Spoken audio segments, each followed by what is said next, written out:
guys, sarap pa lang sa blue, super dry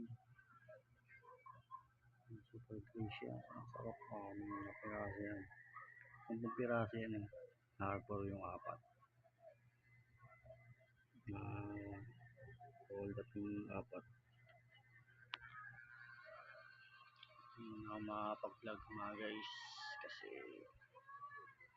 problema pa ako kung nasunod ng okay na later yung mga pictures sarap guys.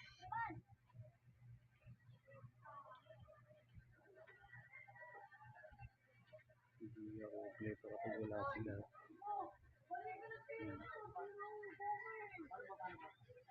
Sarap guys.